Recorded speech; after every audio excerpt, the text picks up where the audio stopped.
ప్రియులరా, మరి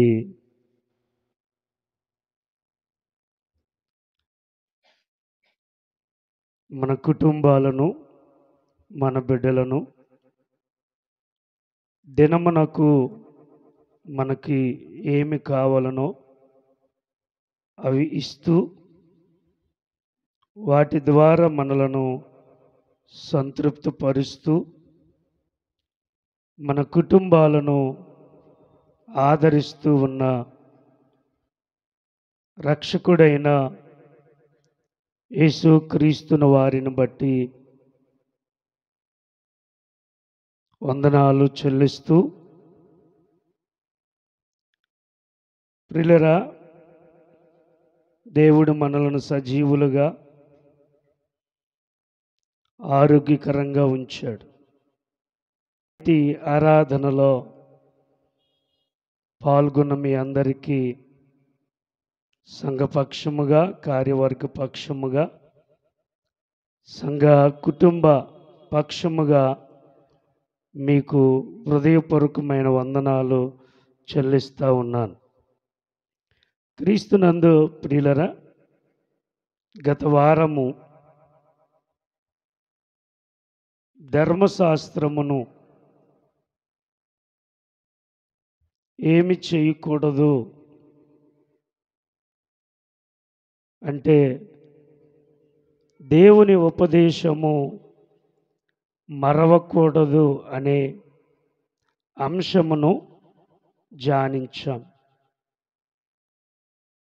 దేవుని ఉపదేశము నిరర్థకము చేయకూడదు. దేవుని ఉపదేశము త్రోసివేయకూడదు అని 3 విషయాలు ధ్యానం చేశాం. ప్రియులరా, ఈరోజు కూడా దేవుని ఉపదేశము వలన మనకు ప్రయోజనం ఏంటి? దేవుని వాక్యము వలన మనకు లాభమేంటి? ప్రియులరా, ఈ లోకంలో చాలా గ్రంథాలు ఉన్నాయి. వారికి కలిగిన గ్రంథాలు ఉన్నాయి. ఆ గ్రంథాలు వారు పఠించటం జరుగుతూ వస్తాయి. ప్రియులరా, యేసుక్రీస్తు వారిని గురించి బైబిల్ గ్రంథములు మాత్రమే కాదు, కొన్ని గ్రంథాలలో కూడా కనబడతాయి.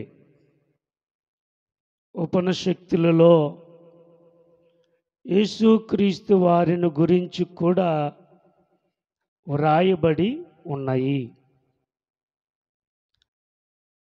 కావున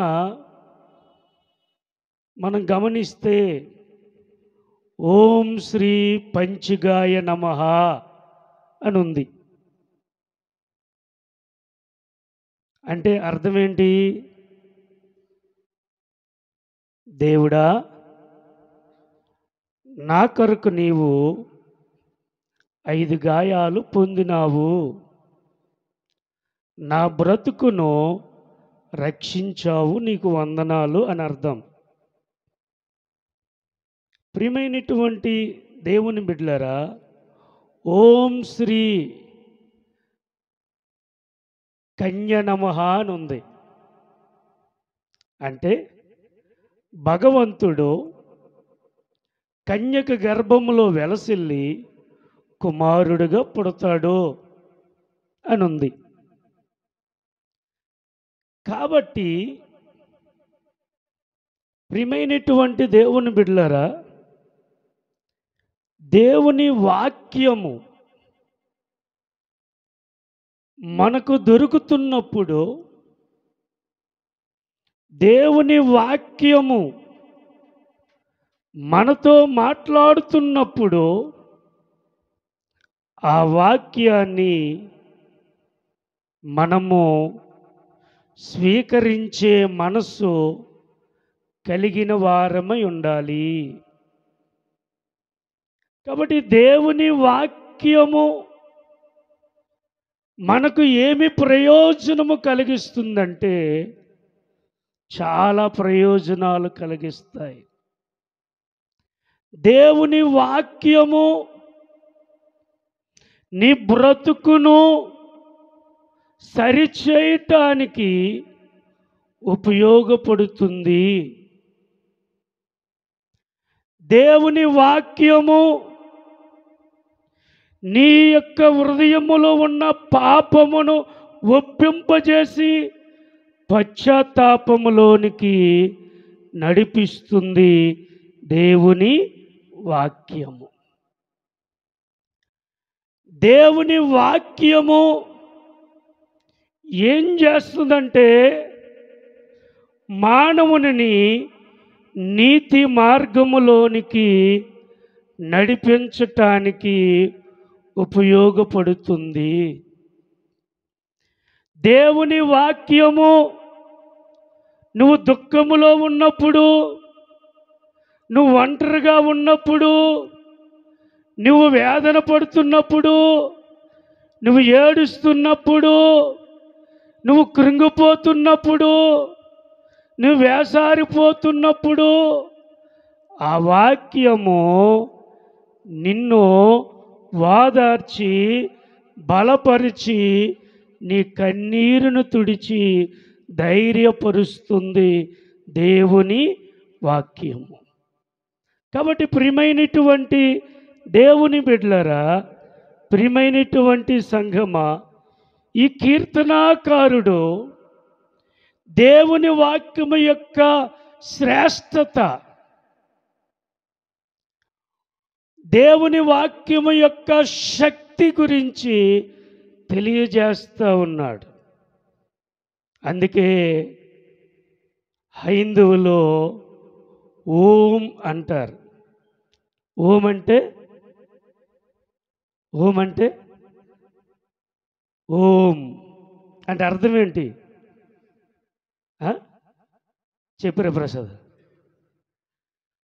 ఓం అంటే శబ్దములో నుండి వచ్చినది వాక్కు, వాక్ అయి ఉన్నది. అందుకే దేవుడు ఆదియందు వాక్యమై ఉన్నాడు. ఆ వాక్యము దేవుని యొద్ద ఉంది. ఆ వాక్యము కృపా సత్య సంపూర్ణుడుగా మన మధ్యకు వచ్చును. కాబట్టి ప్రియమైనటువంటి దేవుని బిడ్డలారా, వాక్యము ఎంత గొప్పదో మనం గ్రహించాలి. చాలామంది వాక్యము యొక్క మధురాన్ని భుజించలేని పరిస్థితుల్లో చాలామంది ఉన్నారు. అది బాధకరమైన విషయం.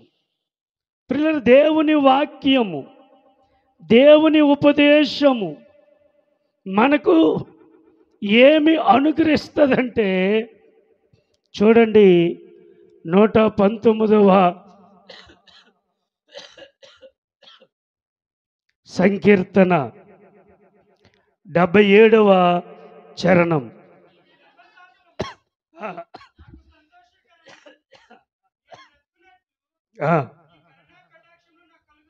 చూసారా?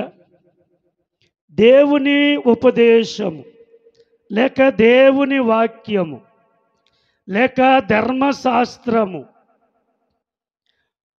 భక్తులకు అనగా మానవులకు, విశ్వాసులకు ఏమి కలుగు చేస్తుందంటే సంతోషాన్ని కలుగు చేస్తుంది.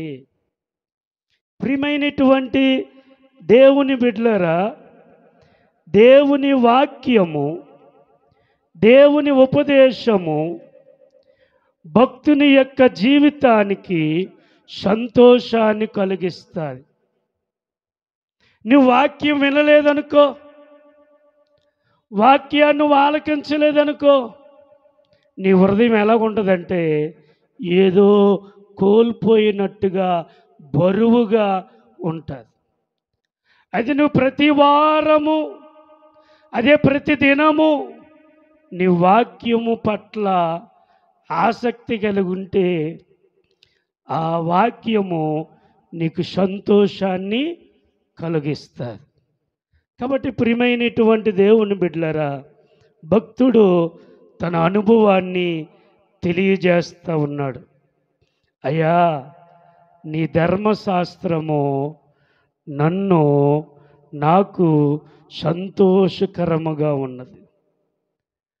అది కరుణా కటాక్షములు నాకు కలుగు చేస్తుంది. కాబట్టి ప్రియమైనటువంటి దేవుని బిడ్డలారా, దేవుడు వాక్యమై ఉన్నాడు. ఆ వాక్యము ఉపదేశమై ఉంది. ఆ ఉపదేశము భక్తులు కలిగినటువంటి వారికి సంతోషాన్ని కలుగు చేయడానికి ఉపయోగపడుతుంది. కాబట్టి వాక్యము యొక్క శ్రేష్టత మనము తెలుసుకోవాలి. అందుకే అంటాడు 119వ సంకీర్తన, ప్రియులారా, 174వ చరణం చూడండి.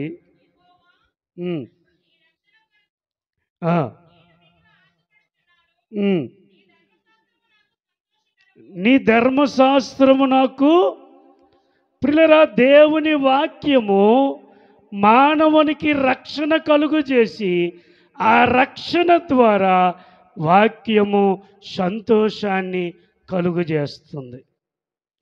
కాబట్టి దేవుని వాక్యము మనకు సంతోషాన్ని ఇస్తుంది.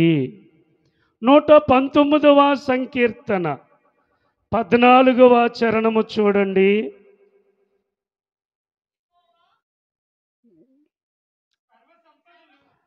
సర్వ సంపదలు దొరికినట్లు నీ శాసనముల మార్గమును బట్టి నేను సంతోషించుచున్నాను. ప్రియులారా, నీవు నడిచే మార్గములు ఏ విధమైన మార్గమో, అది మంచి మార్గమో, అది పాడు చేయ మార్గమో, నువ్వు నడిచే మార్గము ఎక్కడికి నడిపిస్తుందో దేవుని శాసనాలు నీకు తెలియజేస్తూ ఉన్నాయి.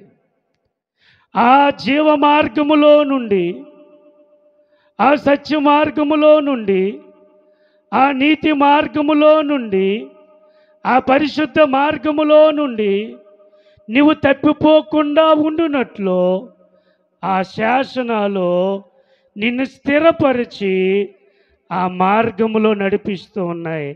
కాబట్టి వాక్యము ఆ మార్గములో నడుస్తున్నావు కాబట్టి సంతోషాన్ని అనుగ్రహించుచున్నది. అదే నువ్వు నీతి మార్గములో నడవకపోతే, న్యాయ మార్గములో నడవకపోతే, సత్య మార్గములో నడవకపోతే, జీవ మార్గములో నడవకపోతే సంతోషము ఉండదు. కాబట్టి ప్రియులారా, దేవుని వాక్యము మన మార్గములను సరళం చేసి ఆ మార్గాలలో మనల్ని నడిపిస్తూ ఉంది. ప్రియులారా, ఈ లోకములో చాలా మార్గాలు ఉన్నాయి. ఆ మార్గాలల్లో మనకు అనవసరం. మనకు కావలసినది మన జీవితానికి గమ్యమును దొరికించినటువంటిది యేసయ్య మార్గం. ఆ మార్గంలో నువ్వు నడిస్తే ఆ దేవుని వాక్యము నీకు సంతోషాన్ని, ఆనందాన్ని కలుగు చేస్తుంది. కాబట్టి ప్రియమైనటువంటి దేవుని బిడ్డలారా, ఇంకా చూడండి, ఎందుకు సంతోషం అంటే వాక్యం మనకేం కలుగు చేస్తుందంటే క్లియర్గా చెప్తున్నాడు. 119వ సంకీర్తన 124వ చరణాన్ని చూడండి. నీ కృప చొప్పున నీ సేవకునికి మేలు చేయుము, నీ కట్టడలను నాకు బోధింపుము. నేను నీ సేవకుడును, నీ శాసనములు గ్రహించినట్లు నాకు జ్ఞానము కలుగు చేయము. జనులు నీ ధర్మశాస్త్రమును నిరర్థకము చేసి ఉన్నారు. యెహోవా తన క్రియ జరిగించుటకు ఇదే సమయము. బంగారు కంటెను అపరంజ కంటెను నీ ఆజ్ఞలు నాకు ప్రియముగానున్నవి.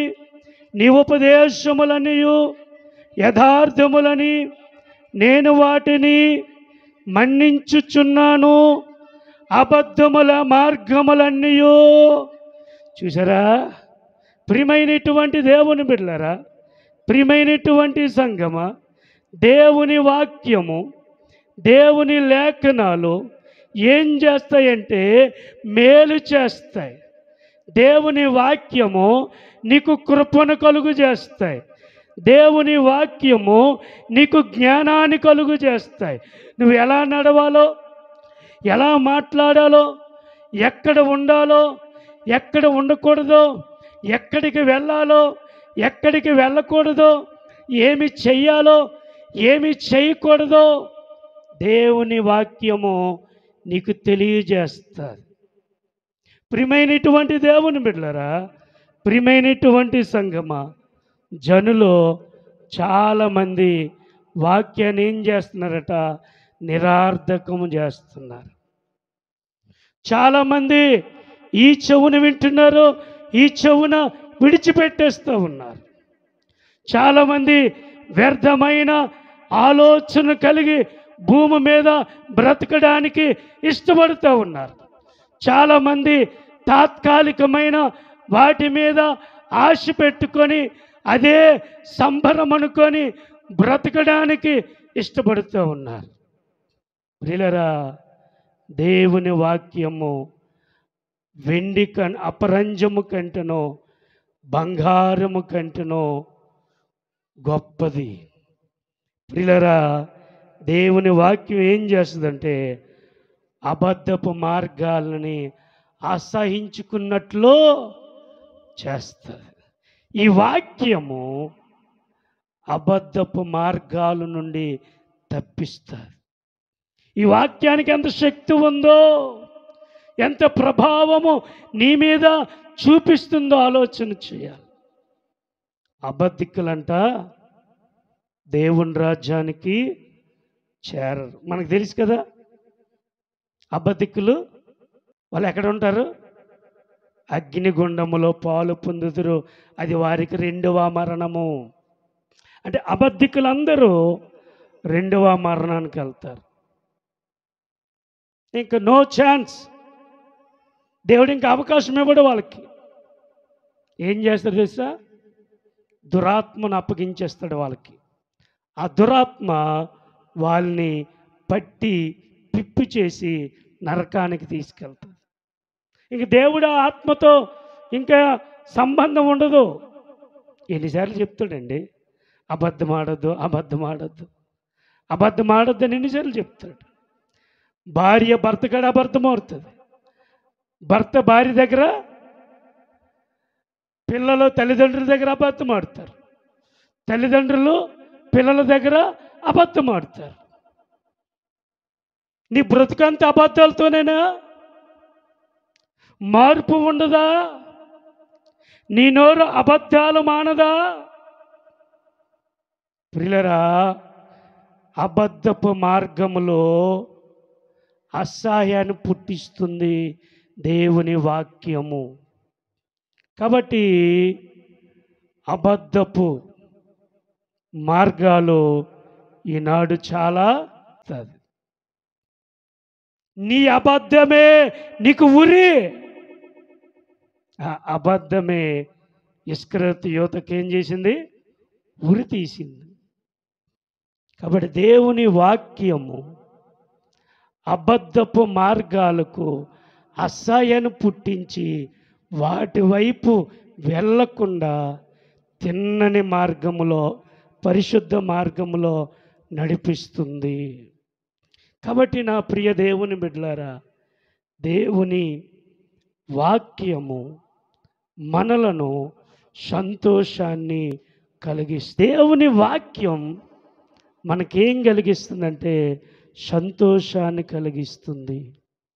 ఇంకా అంటాడు చూడండి, ప్రియమైనటువంటి దేవుని బిడ్డలారా, 119వ సంకీర్తన 92వ చరణం, నీ ధర్మశాస్త్రము నాకు సంతోషమియ్యని ఎడల నా శ్రమయందు నేను నశించియుందును. నీ ఉపదేశముల వలన నీవు నన్ను బ్రతికించిదివి. నేనెన్నడను వాటిని మరువను. హల్లెలూయా. కాబట్టి ప్రియులారా, ఎందుకు సంతోషం అంటే, ఎందుకు ఆనందం అంటే, శ్రమయందు కృషించిపోకుండా ఉండకుండా ఆయన మనకు సంతోషాన్ని ఇవ్వడానికి ఇష్టపడుతూ ఉన్నాడు. ఆ భక్తుడు అంటున్నాడు, నేను మీరు సంతోషమీని ఎడల నా శ్రమయందు నేను నశించియుందును అన్నాడు. కాబట్టి దేవుని ఉపదేశము ఏం చేస్తుందంటే మనిషిని బ్రతికిస్తుంది.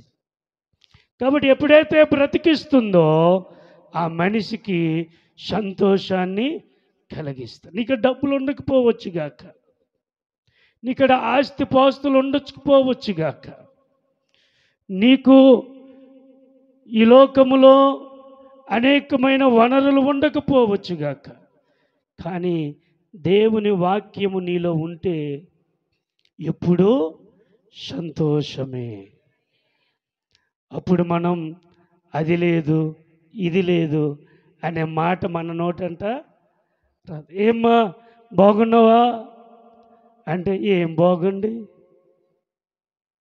ఏందమ్మా అట్లా మాట్లాడుతున్నావంటే, ఎన్నిసార్లు ప్రార్థన చేస్తానండి, నా కుటుంబమే నేనే ఇలాగైపోవాలా అనేవాళ్ళు చాలామంది లేకపోలేదు సమాజంలో. దేవుని వాక్యం చెప్తుంది, నేను నీకు సంతోషాన్ని ఇస్తానంటున్నాడు. కాబట్టి దేవుని వాక్యము నీకును నాకును సంతోషాన్ని కలుగజేస్తుంది. కాబట్టి ప్రియులారా, దేవుని వాక్యము వలన మనకి ఏమి ప్రయోజనం కలుగుతుందంటే సంతోషాన్ని అనుగ్రహింపబడుతుంది. ఆ సంతోషం ఎటువంటిదంటే నిశ్చలమైనటువంటిది, ఎప్పుడూ నీ దగ్గర ఉండునటువంటిది. ప్రియమైనటువంటి దేవుడు, నువ్వు ఎంత బాధలో ఉన్నా ఆ బాధ మరిచిపోయి నీవు నడవడానికి, జీవించటానికి, ముందుకు వెళ్ళటానికి ఉపయోగపడినటువంటిది దేవుని వాక్యం. కాబట్టి అంటాడు ఒక ఆయన అంటాడు, సంతోషమే సమాధానమే, సంతోషమే. నేను పాట అడగలే, సంతోషమే సగము ఏంటో సగం బలం. సంతోషాన్ని మనలో ఉన్న సగ బలాన్ని చేకూరుస్తుందండి. డబ్బులు లేవండి, ఎప్పుడు ఉంటాయి డబ్బులు? నా సంచి కన్నం అయిపోయింది. ఇతను డబ్బులు అయితే ఇతను వెళ్ళిపోతున్నాయండి. ఎందుకు ఎలాగవుతున్నాయి? డబ్బులు పోతున్నాయి కాబట్టి సంతోషము లేదండి. వస్తున్నాయండి కానీ ఉండట్లేదండి. దానికి ఏదో రీజన్ ఉంటుంది కదా, ఉంటుందా ఉండదా? ఉంటుందా? ధనలక్ష్మి అని పిలిచానంటే రీజన్ ఉంటుందా? ఉంటుంది. కాబట్టి ప్రియమైనటువంటి దేవుని బిడ్డలారా, దేవుని వాక్యము మనలను సంతోషమును అనుగ్రహిస్తుంది. కాబట్టి దేవుని ఉపదేశము మరవకుండా మనము ధ్యానము చేయడము నేర్చుకోవాలి. రెండవదిగా చూడండి, దేవుని ఉపదేశము మనకి ఏమి ప్రయోజనము కలుగు చేస్తుందంటే ప్రియులరా, అదే 119వ సంకీర్తన 165వ చరణం. నీ ధర్మశాస్త్రమును ప్రేమించు వారికి ఎంతో నెమ్మది కలదు. రెండవదిగా, దేవుని వాక్యము నెమ్మదిని కలిగిస్తుంది. ఏం కలిగిస్తుంది? నెమ్మదిని కలిగిస్తుంది. ప్రియమైనటువంటి దేవుని బిడ్డలారా, ప్రియమైనటువంటి సంగమా, నెమ్మది ఎప్పుడు అనుగ్రహించునంటే దేవుని ఉపదేశము నీవు స్వీకరించినప్పుడు ఆ ఉపదేశం నీకేం కలుగు చేస్తుందంటే నెమ్మదిని కలుగు చేస్తుంది. ఈ రోజుల్లో మానవులకు ఎక్కడ చూచినా నెమ్మది లేదు అంటున్నారు. దేవుని వాక్యము ఆయన బిడ్డలైన వారికి నెమ్మదిని అనుగ్రహిస్తుంది. కాబట్టి ఈ లోకములో డబ్బు ఇవ్వలేని నెమ్మది, వెండి బంగారాలు ఇవ్వలేని నెమ్మది, ఆస్తిపాస్తులు ఇవ్వలేని నెమ్మది, పిల్లలు ఇవ్వలేని నెమ్మది, నీకున్నటువంటి పలుకుబడి ఇవ్వలేని నెమ్మది ఎవరిస్తారంటే నా యేసయ్య ఇస్తాడు. హల్లెలూయా, హల్లెలూయా. కాబట్టి ప్రియమైనటువంటి దేవుని బిడ్డలారా, ప్రియమైనటువంటి సంఘమా, నెమ్మది ప్రతి ఒక్కరికి అవసరం. నాకు నెమ్మదొద్దు అనే మొనగోడను చూపించండి, ఆ 2 కాలు ప్లేట్లు పెట్టి నీళ్లు పోసి పాదాలు కడుగుతాను.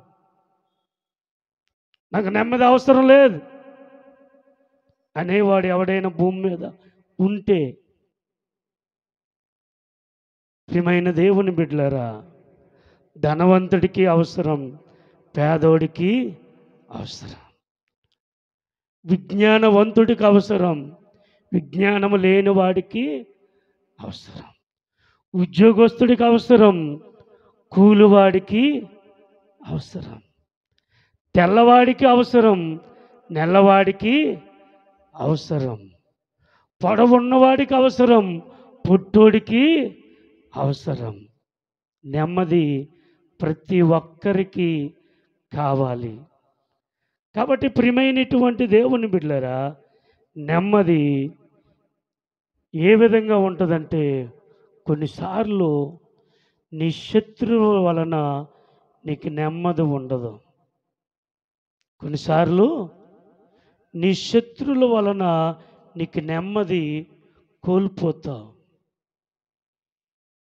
మాటల వలన, వారు పలికిన మాటల వలన నీకు ఇబ్బందులు కలుగుతాయి. దేవుని లేఖనాలు సెలవిస్తుంది, ఎప్పుడు నెమ్మది కలుగుతుందంటే నీ శత్రువు మీద నీకు జయము కలుగునప్పుడు నీకు నెమ్మది కలుగుతుంది. చూడండి, 2వ దినవృత్తాంతములు లేక 2వ సమూయేలు 7వ అధ్యాయం 11వ వచనం.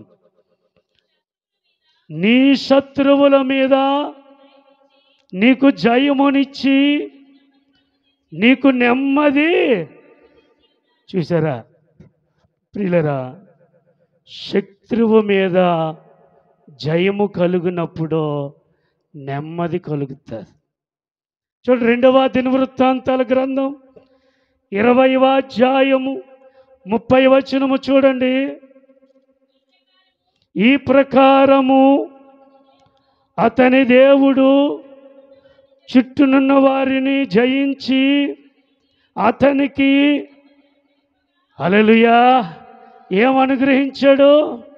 తన చుట్టూనున్న శత్రువులందరినీ జయించి దేవుడు యెహోషువపాతుకు నెమ్మదిని కలిగించాడు. ప్రియమైనటువంటి దేవుని బిడ్డలారా, అతల్య అనేటువంటి ఒక ఆమె ఉంది. ఆమె అధికారం కోసం సొంత కొడుకుల్ని చంపిన కసాయి తల్లి. అధికారము కోసం, సింహాసనము కోసం సొంత కొడుకులు, ఒక కొడుకు చచ్చిపోయాడు శత్రువుల చేతిలో. అయితే ఈమె ఏం చేసిందండి, కొడుకులందరిని చంపేసి ఈమె పట్టాభిషేకం చేసుకుంది. ఎంత దారుణం అండి కదా. తన సొంత కొడుకులను చంపేసి ఆమె రాజు అయిపోయింది. ఎంత దారుణం అండి. నా సంతోషం కోసం, నా సుఖం కోసం నిన్ను పాడు చేస్తే అది తప్పు కదూ, అది పాపము కదూ, అది దేవునికి వ్యతిరేకము కదూ. ప్రియులారా, నెమ్మది ఎలాగొస్తుంది? నీ పాపమే నెమ్మది లేకుండా చేస్తుంది. నీ పాపమే కన్నీరు పాలు చేస్తుంది. నీ పాపమే సమాజములో హేళన చేస్తుంది. కాబట్టి ప్రియులారా, దేవుని బిడ్డలారా, అతల్య ఎప్పుడైతే చచ్చిపోయిందో ఆ దేశానికి నెమ్మది కలిగింది. ప్రియులారా, శత్రువు ఎప్పుడైతే చచ్చిపోతాడో అప్పుడు మనకి విజయము ద్వారా ఏమి కలుగుతుందంటే నెమ్మది. మన శత్రువు ఎవరు? అబద్ధం అడగండి. సాతాను గాడి మీద ఎప్పుడు దోషికండి. ఆడు సవకు దొరుకుతాడు. ఆ కర్రిటోడు సవకు దొరుకుతాడు. ఆడు అంటాడంట, రే మీరు ఇన్ని అబద్ధాలు ఆడి నా మీద తోసేస్తున్నారా? నేను అబద్ధం ఆడలేదురా అని సాతాను చెప్తాడట. అబద్ధాలు ఎవరు ఆడతారు? ఏమండి, అది నన్ను నెత్తి మీద కొట్టిందండి, అది గయ్యాల గంపండి, అదండి మంచిదే కాదండి, తన ముఖం చూస్తే పాపం అండి. నేను దాంతో మాట్లాడినండి. ఎవరితో? శత్రువుతో. ఎవరు శత్రువు? ఎదురిండమ్మా, పక్కింటమ్మ శత్రువు అట నీకా? ప్రియులారా, గమనించండి, ఆలోచన చేయండి. మన శత్రువు అపవాది. మరి ఏ మనుషులు మనకు శత్రువులు కారు. మనం ఏం చేయాలంటే ప్రతి మనుషునితో సమాధానము పడాలి. కాబట్టి ప్రియమైనటువంటి దేవుని బిడ్డలారా, నువ్వు మనుషునితో నువ్వు మాట్లాడకపోతే దేవునితో ఎలా మాట్లాడతావు? శత్రువు హతమైతేనే ఆ దేశానికి నెమ్మది వచ్చింది, ఆ ప్రజలకు నెమ్మది వచ్చింది. అపవాది అయిన సాతాను మీద మనకెప్పుడైతే జయము కలుగుతుందో మనకి నెమ్మది కలుగుతుంది. ఇంకా చూడండి ప్రియులారా, దేవుని బిడ్డలారా, ప్రియమైనటువంటి సంఘమ, అందుకంటాడు నెమ్మది లేని వారికి దేవుడు ఏం చేస్తున్నాడంటే పిలుస్తున్నాడు. మత్తయి సువార్త 11వ అధ్యాయము 28వ వచనములో బైబిల్ చూడకుండా చెప్పాలి, భారము మోయుచున్న సమస్త జనులారా. ఏమిస్తున్నాడు అంటే భూమి మీద ఉన్న ప్రతి మనుషుడు ఏమి లేకుండా బ్రతుకుతున్నాడు, నెమ్మది. ఇప్పుడు దేవుని వాక్యము ద్వారా మానవులకు నెమ్మది కలుగుతుంది. ప్రయాసపడి భారం మోస్తున్న సమస్త జనులారా నా యొద్దకు రండి. ఆ పిలిచేవాడు ఎవరున్నారండి? అలాగా ఆహ్వానించే వ్యక్తి ఎవరున్నారండి? చండమోహన్ గారు దగ్గరికి రండి, ఎంతమంది అయినా నా దగ్గరికి రండి, నేను మీకు నెమ్మది. ఆ గొప్ప దేవుడు, ఆ మంచి యేసయ్య ప్రయాసపడుతున్న మన బ్రతుకులకు నెమ్మదినివ్వడానికి ఇష్టపడుతూ ఉన్నాడు. ఆ నెమ్మది ఆయన దగ్గర మాత్రమే దొరుకుతుంది కానీ ఈ లోకములో ఎక్కడ కూడా దొరకదు. అందుకే అంటాడు యెషయా గ్రంథం 26వ అధ్యాయం 3వ వచనంలో అంటాడు, యవన మనస్సు నీ మీద ఆనుకొనునో వానికి పూర్ణ శాంతి. చూసారండి, దేవుని మీద మనం ఆనుకుంటే నెమ్మది కలుగుతుంది. దేవుని ఉపదేశం ఆలకించి ఆయన తట్టు తిరిగితే నీకేం కలుగుతుందంటే నెమ్మది కలుగుతుంది. కీర్తన 71వ కీర్తన 21వ చరణములో చెప్తాడు చూడండి, చెప్పి నేను ముగిస్తాను. ఆ, ఆ, నా తట్టు మరలి నాకు నెమ్మది కలుగు. నువ్వు దేవుని తట్టు తిరిగితే దేవుడు ఏం చేస్తాడు? నెమ్మదిని కలుగు చేస్తాడు. అందుకే ప్రియమైనటువంటి దేవుని బిడ్డలారా, సామెతల గ్రంథం 1వ అధ్యాయం 33వ వచనములో ఒక చక్కటి విలువైన ఖరీదైన మాట చూడండి, అక్కడ ఉంటుంది, నా ఉపదేశమును అంగీకరించువాడు సురక్షితముగా నివసించును, వాడు కీడు వచ్చునన్న భయము లేక. అబ్బా, ఎంత గొప్ప మాట అండి! కీడు వచ్చునన్న భయము లేకుండా నెమ్మదిగా ఉంటాడు. కాబట్టి ప్రియమైన దేవుని బిడ్డలారా, దేవుని వాక్యము మనకు నెమ్మదిని కలుగు చేస్తుంది. ఆ వాక్యమును ఆలకించిన మనము దేవుని తట్టు తిరిగి ఆయన ఇచ్చిన సంతోషాన్ని పొందుకొని, ఆయన అనుగ్రహించి నెమ్మది పొందుకొని ఈ భూమి మీద మనమందరము బ్రతుకుదుముగాక. అట్టి సమాధానము మనందరికీ ప్రభు వలన అనుగ్రహించబడునుగాక. ఆయన ఉపదేశం ఆలకించి ఆయన తట్టు తిరిగి ఆయన ఇచ్చి నెమ్మదిని అనుభవించుదము గాక. ఆమేన్, ఆమేన్, ఆమేన్. దేవుడి మాటలు దీవించునుగాక. తలలో